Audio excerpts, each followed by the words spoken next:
সাতকানিয়ায় বোরো ধানের বাম্পার ফলন, কৃষকের মুখে হাসি। চট্টগ্রামের সাতকানিয়া থেকে আবুল কাশেমের পাঠানো তথ্যে বিস্তারিত। দক্ষিণ চট্টগ্রামের সাতকানিয়ার বিভিন্ন ইউনিয়নে চলতি বোরো মৌসুমে ধানের বাম্পার ফলন হওয়ায় কৃষকের মুখে হাসি ফুটেছে।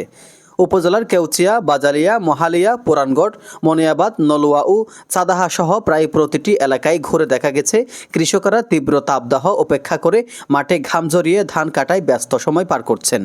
স্থানীয় কৃষকরা জানান, এবার আবহাওয়া অনুকূল থাকায় ধানের ফলন অত্যন্ত ভালো হয়েছে। তবে কিছু কিছু জমিতে পাকা ধানে পোকামাকড়ের আক্রমণে ক্ষতি হয়েছে।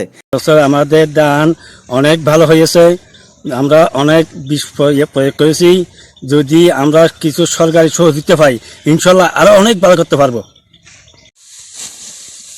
তারা কীটনাশক ব্যবহার করে সেই সমস্যা মোকাবেলা করে ধান ঘরে তোলার উপযোগী করেছেন। উপজেলার গ্রামগুলোতে এখন ধান কাটা ও মাড়াইয়ের দৃশ্য সর্বত্র।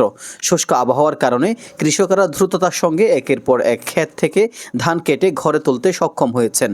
তারা আরও জানান, সরকার যদি কৃষকদেরকে সার, বীজ, কীটনাশক ও চাষাবাদ সংক্রান্ত নিয়মিত পরামর্শ ও সহায়তা দেয়, তাহলে তারা ভবিষ্যতে আরও ভালো ফলন করতে পারবেন।